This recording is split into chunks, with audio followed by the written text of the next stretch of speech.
Hey, and welcome to One Question with Pastor Adam. And I am Adam, and I am pastor to believers and to doubters, to unfaithful Christians and faithful atheists. I love that, Lyle. That's like one of my favorite things to say. I love it too. I don't Love hearing know. I do know how I came up with that. I was with our it. dear friend Suzanne Ross and staying at her place and Keith's place. And I was like, I think I want to do a podcast. And we were like, workshopping some stuff. And I was like, we came up with that. And I was like, hey, that's pretty cool. I'm going to go with that. So 5 seasons of doing that intro. Maybe it'll sink in. Maybe I'll actually do it one of these days. I'm I kidding. already I'm kidding. admire That is my goal. And you have a goal in ministry, and you try for that, and hopefully you land there. doing 5 seasons of anything at this point is impressive, and so I'm wildly taken. You've done an amazing job. Oh, thank you, Lyle. Thank you. Princess, good afternoon to you. Good to see you. Welcome, everybody. I invited Lyle on because Lyle is a good friend and has been doing a lot of work in what we have been up to in these last 5 seasons. And I loved talking with Lyle about these things. I'm just do a little intro for Lyle, and Lyle, you can correct anything that I get wrong. Okay, how about that? Does that Okay, sound sure. good? Lyle Enright is a PhD in English at Loyola University in Chicago, where he studied the themes of political theology. Hey, that is what we are here to talk about today. Some theology, some politics. This is going to be so fantastic, especially in political theology in 20th and 21st century literature. And since getting his PhD, Lyle has continued to work at the intersections of religion, mimetic theory, and peace building. That's a big deal, Lyle. Thank you for doing that. Thank you for having me. Yeah, absolutely. Absolutely. Friends, if you have questions or comments about political theology, you can put those in the chat section because we have the expert here today. And in season 5, episode 1, in the last episode, I talked a lot about mimetic theory and religion. And Lyle, I told you that I dropped your name because Lyle has written 2 articles that are, I think, really important for us to understand the current political moment. And I'm going to link to those. But before we get those, Lyle, I just want to get some kind of a introduction to you and let you talk about yourself for a while.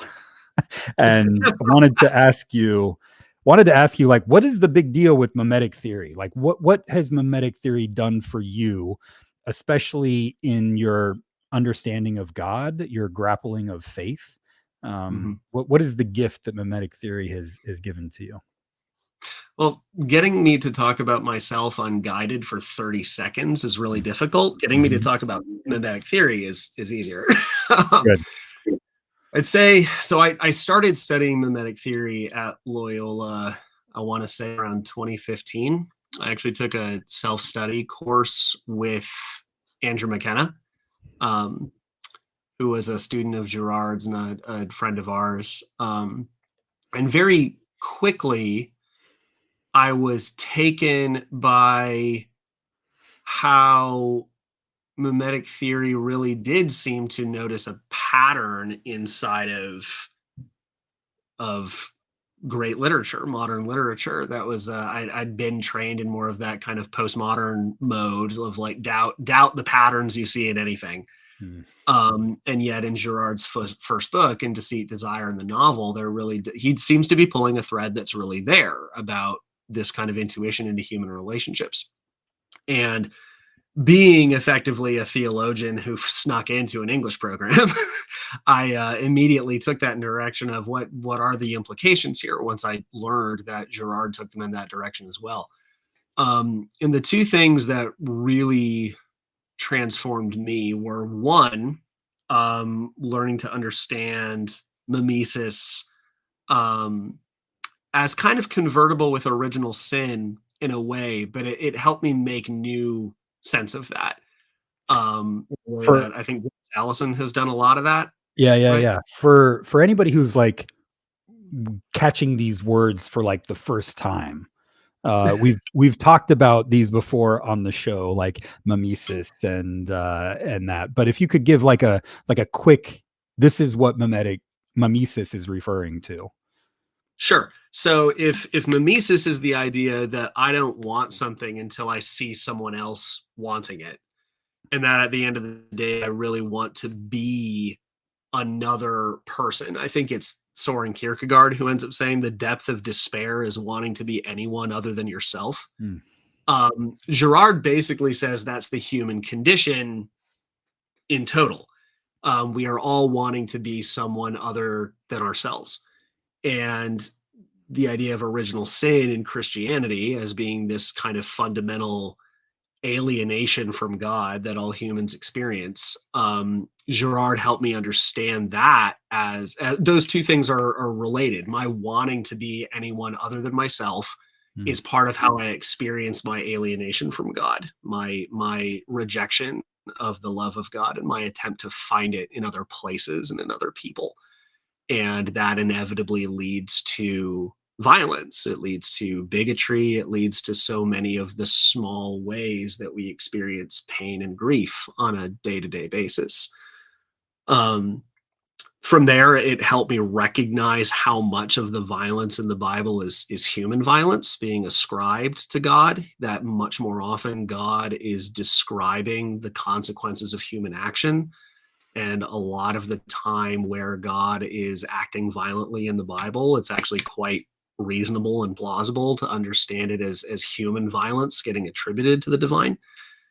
And that also helped me understand what I think Jesus does in my faith tradition when God becomes incarnate.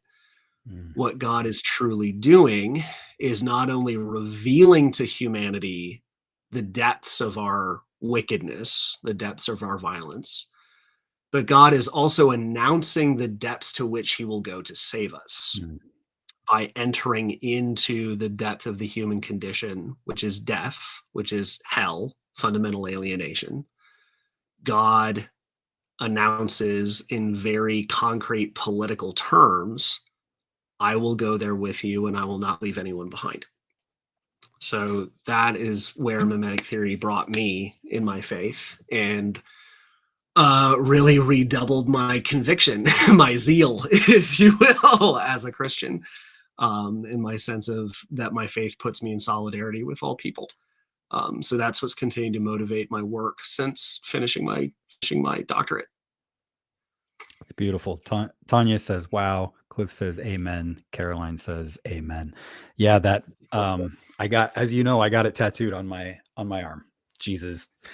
breaking the gates of hell and not leaving Yes. anybody behind. That's so beautiful, and I haven't like heard it put that way. And now all of you know why I love Lyle. Okay, so here we are. You said that this is a political thing that Jesus did by going to the cross. What makes that political? Yeah. So I'm going to be stealing baldly from a book I've been reading and rereading lately called The Mighty from Their Thrones by a guy named JPM Walsh. I believe this book was published the year I was born in 1989, actually. But he has this beautiful chapter near the end of the book about how the cross as a Roman symbol is irreducibly political. It's an announcement that the person on the cross is a thief, is a reprobate, is a person cast out from society. And it also echoes symbolically the symbol in Deuteronomy of the snake being lifted up on a pole, Hmm. and that is stated in the Old Testament, right? Cursed is anyone who hangs upon a tree. And so Jesus, in the lead up to the passion, quite of course Jesus is put there by human hands, but providence, I guess we would call it, leads Jesus to a death that makes a political statement. Jesus, God in Christ, is very intentionally locating himself unto death with the thieves, the prostitutes, the robbers, with everyone who would be cast out from society.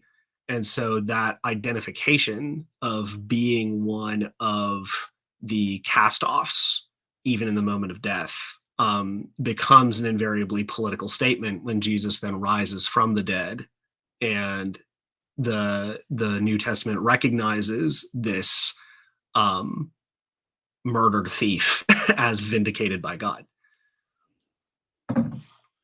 As God's self. As God's self, exactly. My Lord and my God, as Thomas says. It's just like, I just keep, I mean, I don't like to emphasize the differences between religions and stuff, but as far as like, I mean, there are myths of gods that die or are killed or whatever. But as far as like monotheism goes, it seems awfully silly and ridiculous to say that God could die and God could become one of those who identifies with the scapegoats or with those who are criminals. Like, that's who God is in the Christian faith. Right. I mean, it's so scandalous that it ends up causing all sorts of problems in theology. I mean, one of the first big arguments in the early church, right, is what is the nature of Christ such that he could die and come back from the dead? What are the implications about God? That gets new life, honestly, in the last 2 centuries, especially in American theology. But one of the big distinctives for me, too, is you do have these many mythic traditions, and Girard has a lot to say about this as well, where the god dies and then the god is raised again in a way that vindicates the god, right? The god demonstrates that it has power over life and death, that it's a form of self-glorification to come from the dead. And in Christianity, that's turned on its head to where the God dying and coming back to life is the glorification of the murderers, the glorification of humanity who sacrificed the God. The God's dying and rising again becomes the mechanism by which humanity is caught up into the divine life. And that itself is also incredibly scandalous. How is the resurrection the glorification of the murderers? Insofar as we murdered Christ, Yeah. It is that, as Walsh puts it, God's justice is that it goes beyond its own limits. The justice of God is God's love for God's enemies. As Caroline says, scandalous love. Very scandalous love. So God loves our enemies. God loves God's enemies. God loves our enemies. Dang it, Lyle. Yeah. How dare you? I know. It's incredibly frustrating. That brings me, well, before we get to the current political situation, you titled your blog on "Religion is for Losers" on Substack. I put a link to it in the chat section. Encourage everybody to go check it out. Why did you this all relates to why you named your blog "Religion is for Losers," but if you could just kind of expand on that a little bit. Sure. So "Religion is for Losers" really comes from, first point being my conviction that the gospel is the message of God in solidarity with the losers, with the poor and the cast off. The second point is the recognition that in light of the justice and the righteousness of God, we are all losers. We are all those who fall outside the righteousness of God. And religion is for losers, again, for this point, that God's justice is that God loves God's enemies. And so God goes above and beyond to the losers, to the people who have rejected that justice and that righteousness. And so insofar as we are losers, we are blessed because God is coming after us and not leaving us behind. I'm in the middle of, well, actually, I'm at the end of a sermon series on the book of Revelation. And one of the things that I find so fascinating about that book, especially like the last 5 chapters, is that it's the kings of the earth who are, when it comes to being humans, are like the ultimate bad guys in the book of Revelation, right? These are the people who are like them and like those who are like the merchants, who are the people who are in charge of the economic system of exploitation and stuff. But it's really like the kings of the earth who just get blamed for everything, working with the beast and with Satan the dragon and all of these things. They are virtually irredeemable, it looks like, as the through line goes in the book of Revelation. And then at the end, you get this incredibly remarkable passage where it says that even like the people who look irredeemable, the kings of the earth who have caused all of these problems, they bring in their glory to the new heaven and the new earth. And they and the nations that they're in charge of get to take the leaves from the tree of life that are for the healing of the nations. And apparently the healings of those evil damn kings that God still loves. There's again, to belie the idea that I have any wisdom of my own, I'll quote Walsh again. Right? That the only difference between the wicked and the righteous is that the righteous do not separate themselves from the wicked. And so what does it look like to get to the point where if you do not recognize yourself as one of the losers, one of the wicked, you are one of these CEOs of the earth, as I see in the comments over here, to not recognize your own neediness. The desire of God is that not that you be destroyed for your misrecognition, but that you come to recognize your own neediness. And that is a painful process. Like that, there's a lot in our description and our understanding of hell that accurately describes, I think, the pain of that process of recognizing just how needy you are after living a life that's convinced you're not. But that is ultimately the desire of God, that none should perish, but that we come to recognize who we are and what Christ has done for us. Yeah, beautiful. So let's keep this spirit as we talk about your article on Gerard and JD Vance. Yeah. Now, I mean, one of the big questions when it comes to mimetic theory and scapegoating, and we'll get to it later, but I want to give you the opportunity to just kind of talk about your article and your thoughts on it, kind of guide us through it. But one of the big questions whenever I talk about scapegoating and the dangers of scapegoating is, how do you hold people accountable without scapegoating them? Or is any kind of criticism that we give to folks automatically scapegoating? There's like that line that I want our hearers, our listeners, those of you who are watching to know we're going to get to that.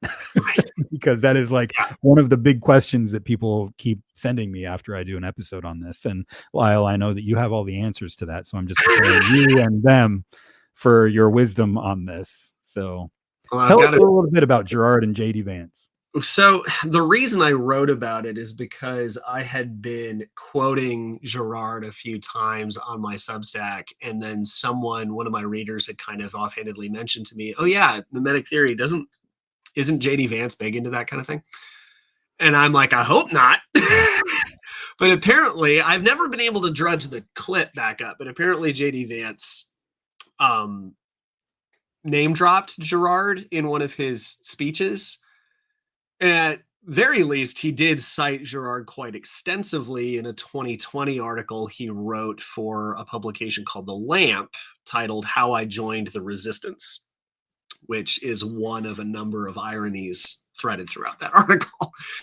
But in there, he describes his own life, his early influences. It's a very, mimetically astute article, because it's really about the influences on his life, starting with his grandmother, leading through his days in the military, finally coming back, going to school, ending up at an elite institution where he's studying law. And he's really struggling to belong kind of at every stage of his life. He's got this really interesting kind of tit for tat where he talks about becoming an atheist while he's in the military, but then not knowing how to relate to his very conservative Ohio family. That that's the other skin I have in this game, is that I live in Northeast Ohio. My wife is from here. I live very close to my family. I'm an embedded Ohioan at this point. And JD Vance is in fact my senator. But he describes losing his faith and then not knowing how to relate to his family, who are all very deeply conservative Christians. And then he finds this foothold in the economy, right? I can at least be economically conservative, and that saves me from having to be religious. And so that informs his politics and the way he goes about educating himself.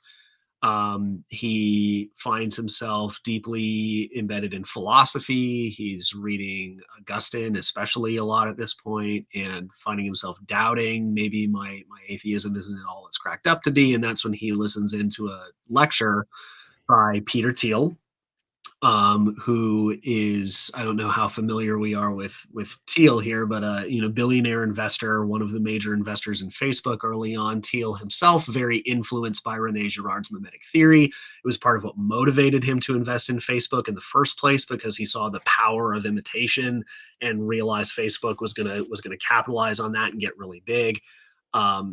Probably also knew it would blow up eventually and cause all sorts of problems, but Vance was really taken by what he saw in Thiel as a person who could both be religious and intellectual at the same time. That was kind of a big thing for Vance. Mm. And so Vance, down the line, ends up converting to Catholicism as all of these different influences converge. But when he went and read Girard himself, he was very convicted, so he says, by Girard's unveiling of scapegoating as a core human problem, and our tendency to scapegoat other people when we're feeling frustrated. When things in our lives aren't going well, we tend to take that out on other people. Vance saw that in Girard, was really convicted by it, decided, I'm not going to do that anymore. I'm going to take responsibility for myself. And that is where Vance seems to stop with Girard. And it's where I've seen a lot of people stop with Girard. I think Thiel does this. I think some other folks who have written more recently, who have kind of been making mimetic theory sexy in kind of Silicon Valley intellectual circles. Mimetic theory is really picked up as something you do on yourself first, to recognize, oh, I've got all these influences, I'm in rivalry with all these people, I'm going to kind of audit my relationships and figure out how to be anti-mimetic, figure out how to be like not in rivalry with all these people and be my own person, which is a little ironic because Girard says in his early work that is the wrong question. You're never going to be, it's a romantic lie, he calls it, that you will ever be this one perfect autonomous person, not in mimetic relation with anybody else. Instead, Girard says you need to lean into that. You need to figure out how to accept your interdependence on other people, including and especially people who are not like you and who you'd rather be disconnected from. Your relationships go that deep. And so I think Vance, for his part, felt like mimetic theory may have rescued him from turning himself into a victim.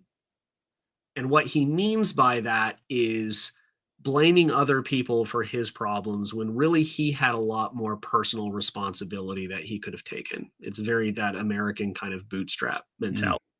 Yeah. And there's something true about it insofar as it goes, I think. And I think he's noticing something true, but where he takes it isn't the whole truth, because then he starts holding other people to that same standard.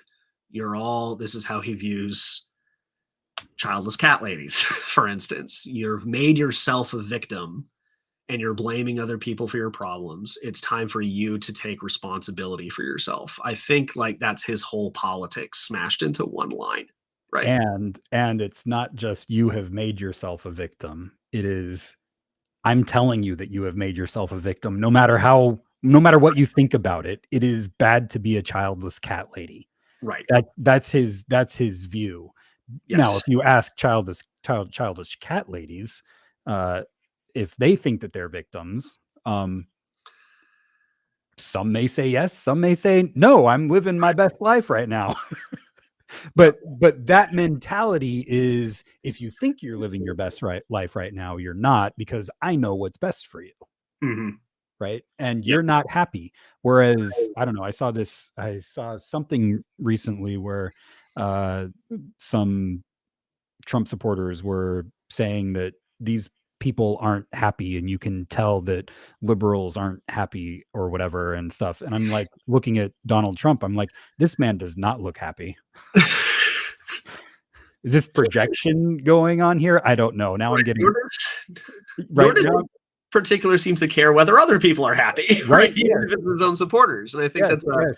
There's this like power grab that I am the one that gets to tell you how you should live your life. right. And that's kind of what that's what you're feels to me like that's what you're getting at here with the I've taken responsibility for my life, and now you need to take responsibility for yours. Right. And the thing that really rankles me about recruiting mimetic theory into making this point is because the ethical upshot of mimetic theory is that there are in fact real victims who have really been victimized by society, really made into sacrifices Good. for the society to run. There are in fact like classes of powerful people who render others into Giorgio Agamben calls it the homo sacer, right? The person who can be killed with impunity. Yeah. You are utterly expendable. And that is ultimately where mimetic theory goes. Every society is ultimately built on the bodies of people considered expendable. And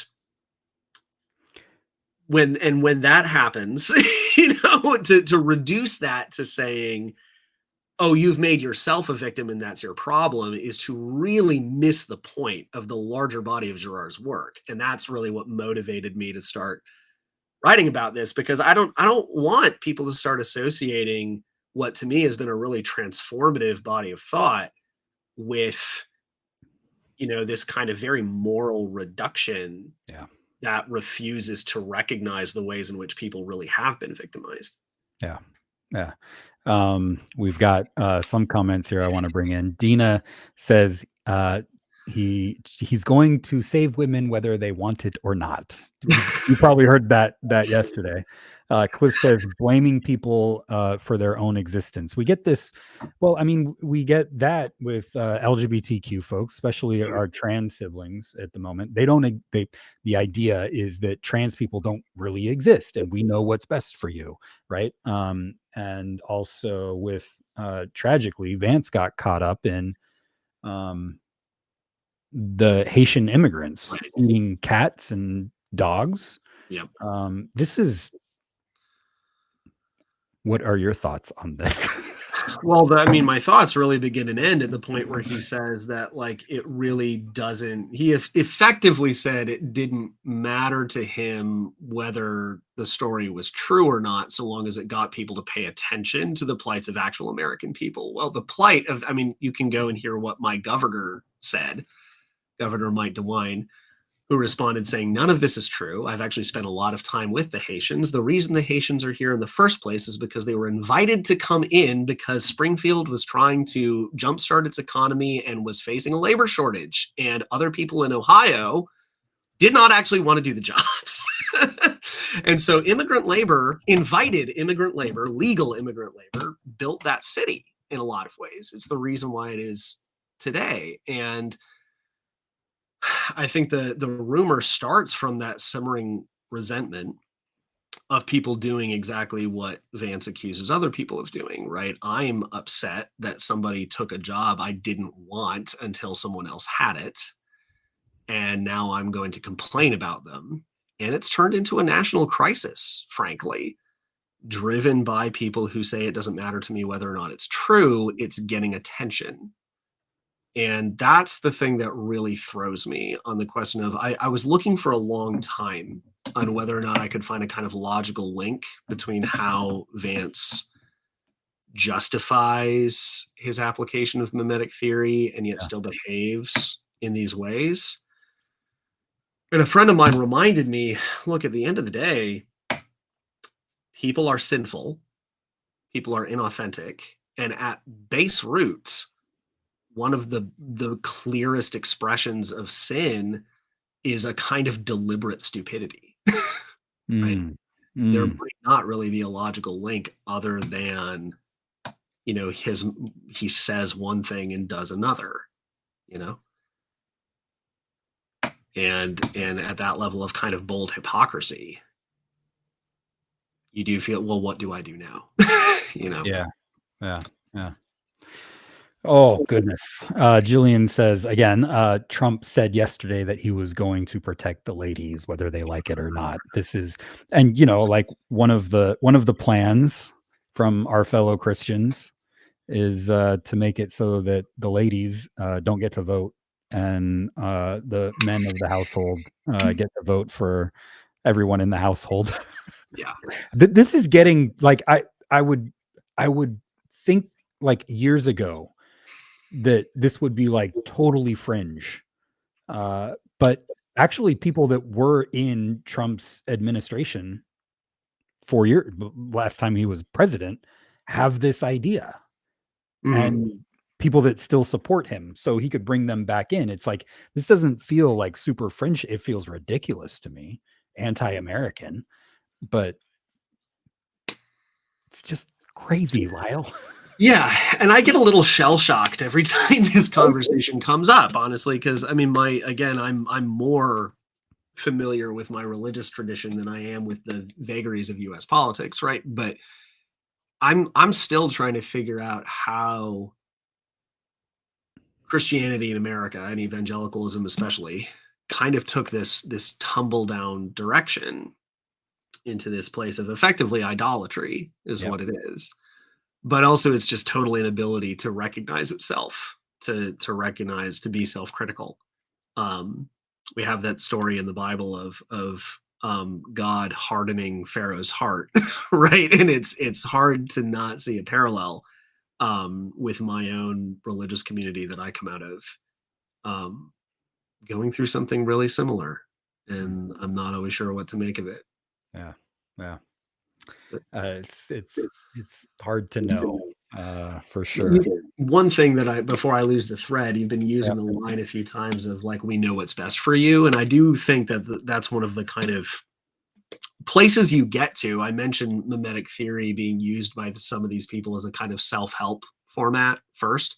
It's something that it's not a lens that helps me recognize the victimization of other people. It's not a lens that helps me see others in a way that I haven't seen them before. It's first of all a thing I do on myself. I audit my relationships. I become a person who is anti-mimetic, who is free from all these attachments. And I do think that if you go through that process, it leads to you having a kind of sense of moral superiority over other people. Yeah. I've done this work. I know what's best than any, as opposed to everybody else who hasn't gone through this process. I morally know better than they do. And in that sense, I think Vance might actually believe he has a certain justification in his viewpoints that many other people, even in his own camp, might not, who claim that kind of authority but don't really have a way to back it up. I do think that Vance has done some work on himself that might, you know, is genuine. I'm glad he did it. I'm very upset and disappointed that it seems to now for him form a base upon which he can justify um, curtailing other people's liberties in the name of ethics. Yeah. Yeah. I mean, one of the things that Gerard says so clearly is that the scapegoat mechanism unites a group of people who are in conflict. Um, Mhm. and I'm trying to figure out, since Vance knows so well mimetic theory, is he doing this intentionally? Is he blaming Haitian immigrants intentionally in order to reinforce his base? I feel weird asking that question and even thinking about it, but uh What is the intentionality behind it? Can we know if there's intention behind it, or does he not know what he's doing? So, man, that's such a good question, and I don't know the answer. Right? Yeah. There was an article in Politico a couple weeks ago by a guy named Ian Ward, in which he speculates not so much about Vance's intentionality, so much as he speculates that mimetic theory in the hands of somebody who knows how scapegoating works but isn't so concerned about the other ethical implications is just going to see a useful mechanism, Mhm. right? And he kind of suggests that Peter. I've seen other people suggest Peter Thiel is kind of at the same camp, right? The prime value of mimetic theory is its utility as a form of social control, and knowing that people will galvanize around a scapegoat. Heck yeah, if I know that that works, I'm going to put it to use, right? Um, I think it's a plausible explanation for somebody who knows these things and is also unscrupulous. Knowing that Vance has a background in mimetic theory, it is a little hard to look at the situation with the Haitian immigrants and not think that he did it on purpose, knowing that if he ran with this, it would be useful.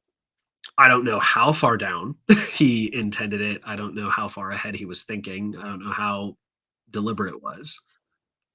It's hard for me to think that he didn't at some level know what he was doing. Well, and it's not just Haitian immigrants, it's Right. Yeah. Now we're turning into the mass deportations promised as soon as Trump is reelected, and that's making. I've got personal friends yeah, I'm very worried about given those threats. Yeah. yeah, yeah. It's Yeah. the scapegoating of immigrants altogether, specifically, brown immigrants. Yeah. Um, Dina says, "If he's elected, we won't ever have to vote again. Women, promise women, you don't have to. We Right. won't have to vote again." Yeah, yeah. Dina also says people are scared and confused and prefer to have someone else say, "I know what's best, so you don't have to worry. Just relax, and I'll take care of you." And this is another point of where the right kind of picks up. I'll say the new right picks up on mimetic theory. I think is Girard would kind of agree with that. That was one of the values of monarchy, right? Is that when you have someone installed who just says, "I know what's best for you, I'll take care of you," it does downplay the tendency of people to get into mimetic rivalry with one another. They've kind of been told unilaterally from the top down, don't think about these things, Mhm. don't have ambition. And at a social level, he's important to say, really important to say, Girard doesn't say monarchy is better on account of this. He's just noticing that this was one of the ways in which monarchy functioned to keep a relatively safe society, a relatively peaceful society, was telling other people that you knew better than they did Yeah. and just to fall in line. Um, and I think that turning that observation into a justification, turning that observation into a moral pronouncement has given certain folks on the new right um, some ammo that they want, some intellectual ammo to say, see, here's why democracy is bad for you. Actually, that's nothing like what Girard was actually saying, but it's it's ambivalent or ambiguous enough that people think they can pick up on it and make it say things that it doesn't actually say. Yeah. Yep. I would like to just recommend right now that whether Trump or Harris, whoever wins, like one way that you can take care of me is to give me a universal basic income of $2,000 to $3,000 a month. How about that? You want to take care of me? Yeah, there's your taking care of me. Okay. All right. Jessica says it's like calling oneself an anti-racist versus saying one is working towards anti-racism as a student of anti-racism. Mhm. Saying one is anti-mimetic sounds like it frames it as an achievement rather than a way of life. Wow. Wow. I love that. Oh man, oh man, oh man. It's gonna come back to me. That's really close to something a mutual friend of ours said recently.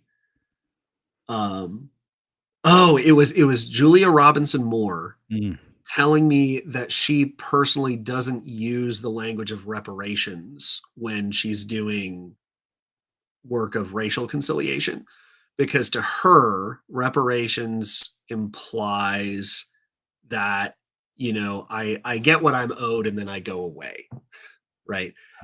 And she's like, there's never going to be a situation in which we can just abandon one another. And so she's like, I'm looking for a language that speaks to the fact that whatever we're doing it together. And it's not about being owed something so we can settle accounts and go our separate ways. It's about how do we live into the future together in a way that honors all of us, right? And Yeah. that really got me to think of, wow, that's language I use all the time and take for granted. But yeah, it makes me rethink a way of saying, what am I for instead of what am I against, right? Yeah. Yeah. Not against the idea of reparations per se, Exactly. but Exactly.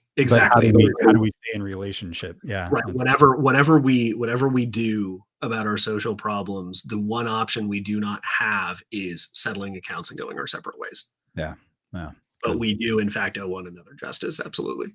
Yep. Mark is bringing up the Nazis and scapegoating of the Jewish people. Excellent example from the 20th century. Mark, thank you for that. Wentemi, I'm with you on this. Wentemi says, "I wonder how far MAGA will go when they lose. That's what is scary to me." Mhm. There's a lot of fear about that. Some fear no matter who wins about what the other side is going to do. But I'm with you. I like the way that you worded that, Wentemi. I wonder how far MAGA will go when they lose. That's what is scary to me. I mean, we've seen how far they have gone. My hope and dream is just say, "Oh yes, we lost," and quietly go away.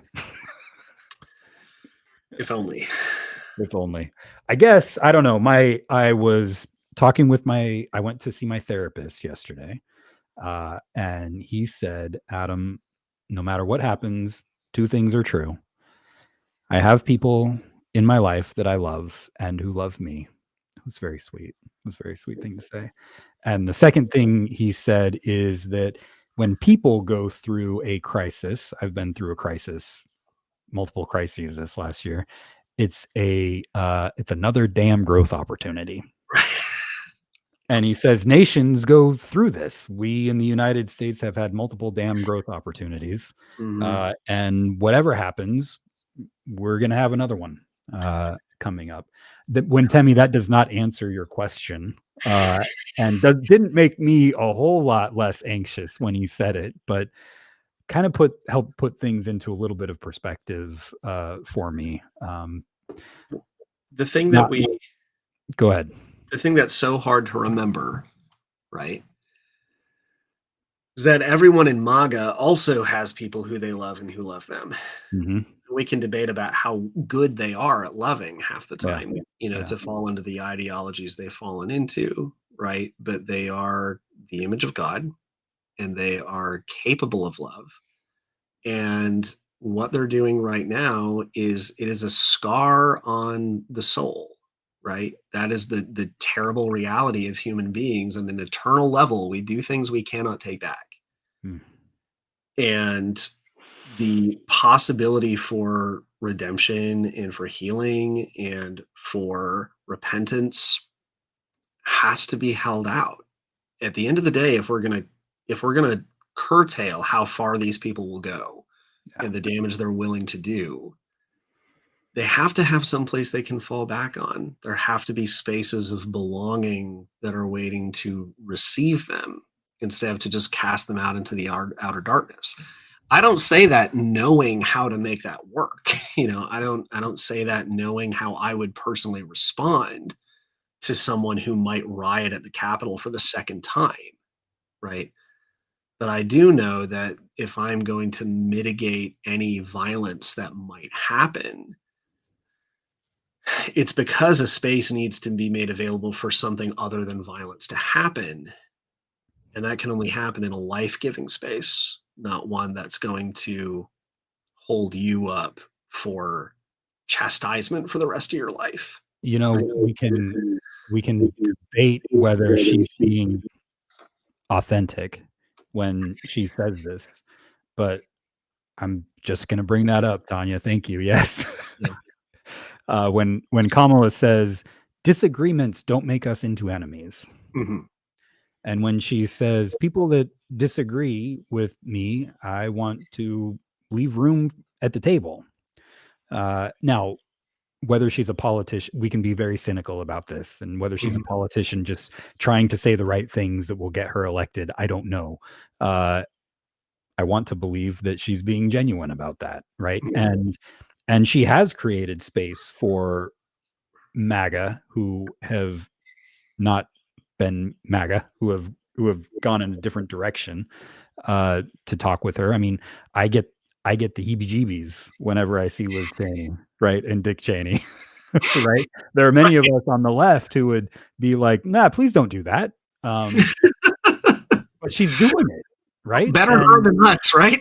right, yeah, and that I think, Tanya, is like, whether I like it or not, you know, these are people that I have traditionally thought of as political enemies. We'll put it like that, right? Like on the opposite side, wanting, you know, taking us to war and times. I don't like that. Mhm. Um, and she's been criticized from the left for opening up space at the table, for them, for people who, are, what would you say, repentant MAGA. Um, so at least modeling that at this moment feels like a much healthier option, a much healthier, less mimetic in a scapegoating way than the other side. Forgive me for scapegoating the other side. Say Well, that. there's an important distinction here too. I think that to recognize that even if Trump loses the election, the issues that animate his base aren't going to go away. And I That's think right. one of the hardest things to do is going to be sorting through what was mob mentality. A lot of this has been mob mentality, right? The whole MAGA movement is mob mentality added on top of some very genuine heartfelt concerns. Yeah. And so getting underneath what was mob mentality, what was the mimetic crisis that has been MAGA, to the real concerns people have is going to be some hard work. And that's where the real genuine disagreement and difficulty is going to take place, is saying, like, how do we work together to solve one another's problems? Um, but distinguishing the genuine things people feel and worry about from the mob mentality of MAGA is the Mm, first most urgent work to do, I think. yeah. Yeah. Beautifully put. Um, Caroline has a really great quote here from the Gospel of John. But before we do, I think that would be a really great ending question or topic, for us. So I'll just go ahead and read it, and then after that, I'll let you, say if there's anything else that you want to say about this topic. Caroline says, John 16, verse 33, in this world you may have troubles, but be of good cheer. I am in control of the world. I have overcome the world. Provides Caroline with some reassurance, that we could talk for a very long time about that passage too. So any thoughts that you have about that, Lyle? It's how we opened up, right? My Yep. assurance comes from the fact that the God I believe in enters into the human condition at the absolute limit. David Bentley Hart, I think, says that it's that Christ leaves death behind as a place of broken limits. And at the end of the day, if that's how far God will go for humanity, if God's answer to pain and to suffering is to blow death up from the inside out, Hmm. that sounds like overcoming the world to me. Yeah, yeah, I love it. That's good. In this world, you may have troubles, but be of good cheer. That's, yeah. I'm hard to hold on to that one. Yeah. Be of good cheer. I have over. I am in control of the world and I have overcome the world. Like Gerard is super helpful with I have overcome the world. Cause Right. like that can make it sound like God or Jesus is anti-world, Mhm. um, right? Overcoming the world.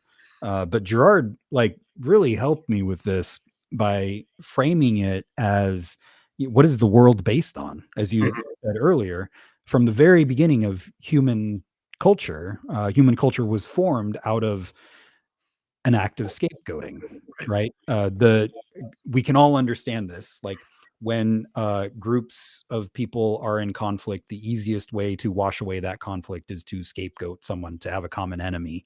And Mhm. Gerard basically says that's what this was at the very beginning. That is the foundation of the world. And so when Jesus says, I have overcome the world, he's talking about that satanic mechanism. I've overcome Satan. And what is Satan? The principle of accusation. A lot of people, Gerard also helped me so much with this. Not so much, I mean, viewing Satan as the adversary, the tempter, all traditional words and stuff to understand Satan, but he says, no, it really means the accuser. Like you Mhm. look at the book of Job, like Satan is the accuser. That is what Jesus overcomes, the principle of accusation, where in the cross he offers forgiveness, not accusations back. And in the resurrection, he offers the people who abandon him and betray him peace, Mhm. not vengeance. Like this is where all vengeance is taken away from God, right? That has been crucial in my understanding of God that Gerard helped me understand is like this resurrection shows us there's no vengeance in God. God's not coming after revenge against people, but offers peace and says, go spread this peace throughout the world.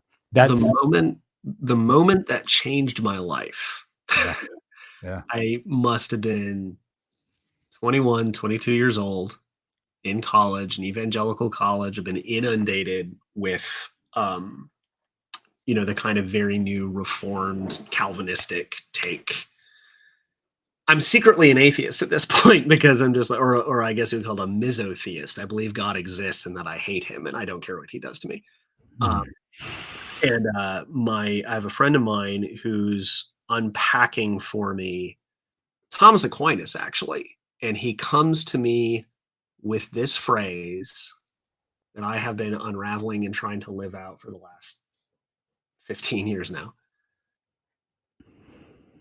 What if it's not that I die because I sin? What if I sin because I'm dying? Hmm. And that changed everything for me because in the first case, if you die because you sin, death is this divine punishment. You did the wrong thing, you did bad, you're a bad boy, go to hell. Right? And that's the stake of the world, right? The world sins and therefore the world is cursed with death. If the problem is the reverse, if the problem is sin and death, and that traps me into a mode of behavior that I can't escape from, Hmm. then the problem is death. And that changes what the cross is about, right? The cross isn't that Jesus somehow like gets in our way because otherwise God's going to kill all of us, right? The cross is God doing the solution of rectifying death. And if death is rectified, we can be sanctified, right? Hmm. We no longer have to be caught in that pattern of behaviors that kill us and other people slowly or sometimes very quickly, Yeah. right? And so that idea of overcoming the world, you really have to identify correctly what is the problem and what is Yep. the solution. God identifies the problem as death. The solution is to take on human nature and enter into death with us. And the result is that we are not bound by these patterns anymore. The problem is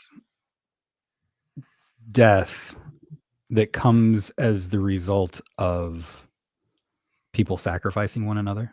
Yeah, I mean, I would say Gerard is exactly right that sacrifice, and especially this ritualized form of sacrifice that undergirds culture, right? That is the material outworking of the Yeah. problem. Yeah. Right. The problem is death, and I would say that in a metaphorical way too, right? Death is Beautiful. also that impulse, that instinct, that conviction that if I make a victim of the other person, I will somehow be better off. I will be more alive if someone else dies. that idea that my life can only flourish at the expense of the other person. That is the logic of death at work in me. That's what it means to be dead to sin, right? Yeah, the pattern that is often unconscious is you got to scapegoat someone else so that you don't become the scapegoat. Mhm. Yep. That's yeah, that's the thing that leads to death. And so Jesus offers us a different pattern. Mhm. You know what? It's hard for me to not tell this story just because it's such a good example of like when I first became a dad, the stress of that created a lot of like tension with my wife and I, right?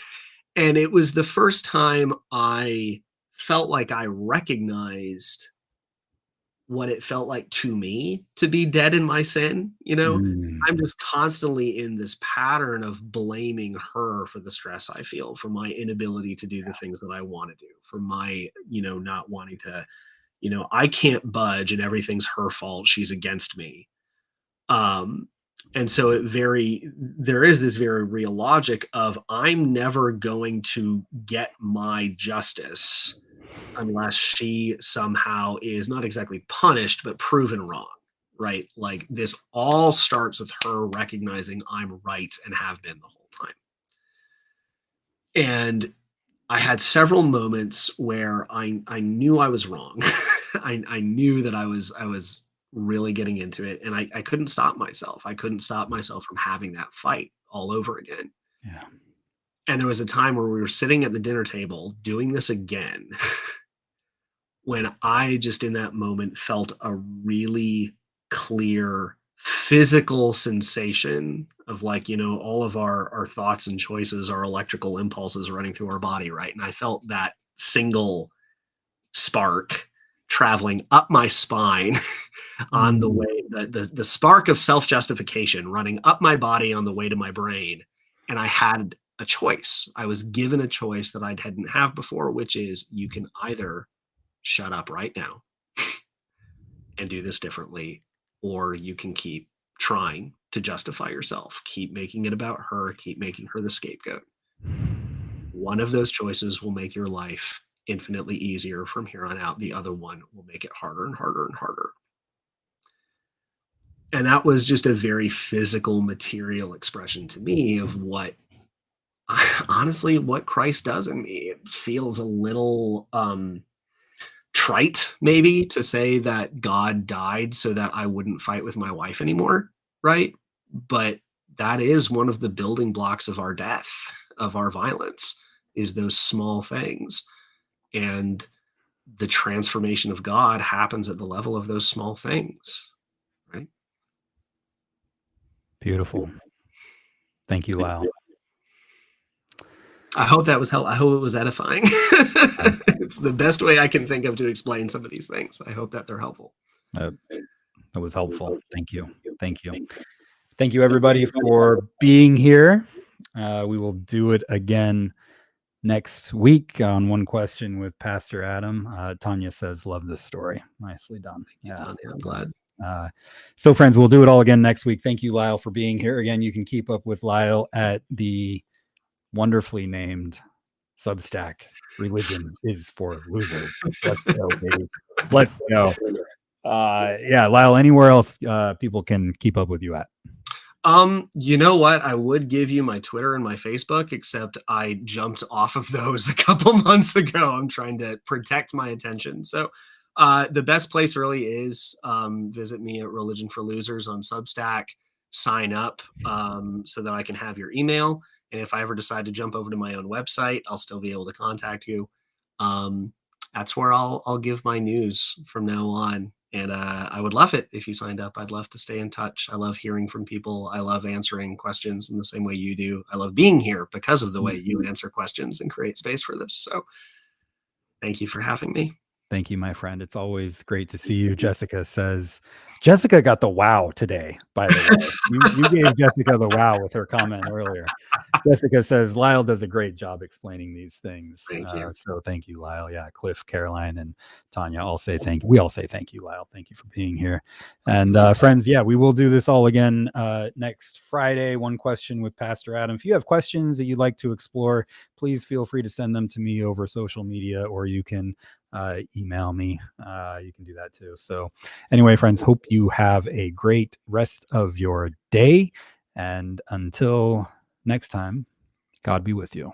I'll be with you.